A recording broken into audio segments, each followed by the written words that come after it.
So we're gonna get started. Um, First of all, I'm sure a few of you know I had a pretty interesting day yesterday. um, One of the most interesting days of my life, in fact. And if we have time, we will. I'll get to that at the end of this call. But today we're gonna do a short update on what we've been working on, and then we're gonna introduce the CoinShift guys who are listening in right now, and we'll discuss that partnership. And then Collier will hop on and um, talk about the risk library, which we just published. And we'll be answering any questions that you guys have in between each of those things. And then at the very end, I might have Stein tell a story, which I think y'all will enjoy. So, Neil, you want to take it away? Yeah, I'm actually sitting right next to Moment, so you're hearing Neil's voice, but you're seeing Mostar's. Yeah. Excuse me. So yeah, I'll start with a little update on what we've been working on back behind the curtain here at Credmark. So we have been building an authorization scheme, and that's kind of like the first and foremost thing that we've been building.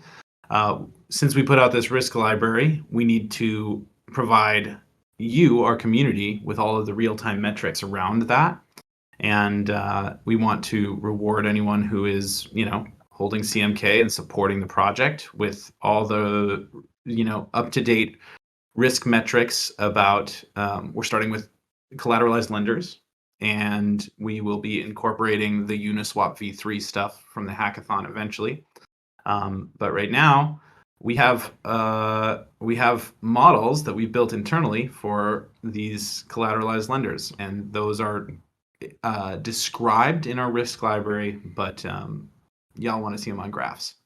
So the protocol that we've been building is one that is outlined. It's basically a third of our white paper, is what we are going to be releasing hopefully later this month.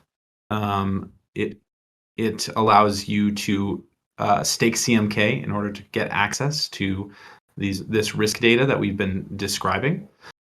It is not fully composable with models yet. It will not be the validator side of the data quite yet, but it will allow you to access what we are currently calling the risk terminal, which will be a way for you to go in and look up all your favorite DeFi platforms and see exactly what sort of risk metrics they're working with, and what sort of risk you're exposing yourself to with your assets in those protocols. It prices out some of that risk so that we can be your risk management back office, so you don't need to have one at your disposal at all times. So we're super excited about that, and one of the interesting things about it is that we are using on-chain assets for authorization. So the way that's going to work is we're going to provide single-sided staking, and when you stake CMK, you get access to the data. So it's essentially become a part of the community, and you can access everything, all of the underlying data for all of our research, and see it in very fancy, sexy graphs that you are going to be able to use to make better decisions. That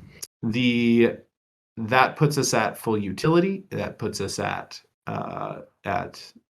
full, not the full platform that we have envisioned, but at least the retail side of the platform that we have envisioned. And yeah, and we're gonna start releasing the source code publicly. We've been talking about potentially doing that today. If it's not today, it'll be tomorrow, for the initial pieces of the protocol, and the initial pieces of how we're using NFTs as data keys. Yeah, so keep an eye out for that. If you're a developer, we're going to be asking for feedback over the coming week or so on these pieces of the full protocol. And we have been announcing some partnerships, and that's why I think everyone's here today. We've got CoinShift waiting in the audience. But I think that's it for me. What else? What other updates, Moment, have we got? We're still hiring. Yep. So We've talked to a few potential candidates for a variety of roles, so we're still looking to grow. The few people we've brought on recently are getting up to speed, and we're becoming a pretty agile project. And what's exciting is as we move forward, we're going to be leaning on the community even more. The hackathon was an example of that. We had some great turnout there. So well done to all the devs who submitted. We've had some good discussion in the Credible Friends channel about treasury management, about risks, about all the kinds of things that we care about. So it's cool to see the community finally starting to coalesce around the sort of vision that we have. But with that, I'm going to bring up the guys from CoinShift. So if you guys are listening, I'm about to invite you guys to speak. And Rohit. Cool. So Tarun, Rohit, and Patrick, I think you guys should have invites to hop on the horn. Hello. hello, we can hear you. Hey. So, Hey hey Tarun, how you doing? everyone. Yeah, this is Tarun. Like super excited to be here. Uh, so we have Patrick with us. So Hey I'm Hey Patrick. guys, thanks for the invite. Cool. And we have Rohit. Sweet. So I guess we can just start. Do you guys just want to give a brief description of what CoinShift was and then what CoinShift is going to be in the very near future? Yeah, for sure. So yeah, so I'm Tarun, founder and CEO of CoinShift, previously known as MultiSafe. And over 6 months ago, like around 6 months ago, we launched our CoinShift V1. We started out with the payouts product. The mission was very simple, like build like a very sophisticated user experience layer on top of Gnosis Safe smart contracts.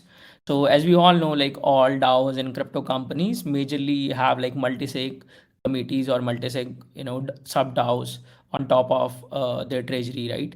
And with that, they majorly run like payrolls or maybe running some grants program or paying to some auditors. So the experience for doing like a mass payout directly from Gnosis multisig is not just built for that. So we literally build like a very simple experience where you can just import or create a account of Gnosis Safe onto our system. And once you do that, you'll be able to create like different departments in an organization. And after that, you'll be able to do the one-click mass payout with the built-in accounting itself. And then you have like the labels and notes built into the system, and then will help you with the reporting and all that. So it is a very basic sort of payouts product, but within the last 6 months we have seen like an incredible growth.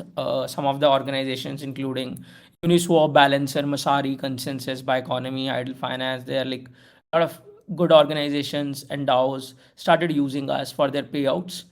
And then what exactly happening in the market is basically there are like different categories of DAOs or companies. So for example, if you are a DAO, maybe you're just getting started as a company and then eventually become a DAO. Majorly, like all protocol DAOs are spawned like that, right? And they maybe you have some VC funding in place, you have some stables in your treasury, but what about the DAOs native token treasury, right? So a lot of these news coming up DAOs just have like overall like 90% of their treasury sitting in the native tokens, right? And most of them don't have any good treasury strategy. So what will happen if in case of bear market, or if you're like 90% of your treasury is sitting in like only in native tokens? So these are like some of the questions we were asking ourselves, and what should be the solution look like. Then we talked to some companies and DAOs, and then we got to know like the main thing for any organization to take the decision or really diversifying their treasury or taking any sort of decision on the treasury, specifically for DAO, generally happens through governance proposals. And getting the proposal passed for any sort of treasury, it's not that easy. It involves like a lot of things. First of all, you need to really build like a strategy. Then you have really you have to have like a committee which is like managing the other overheads around that.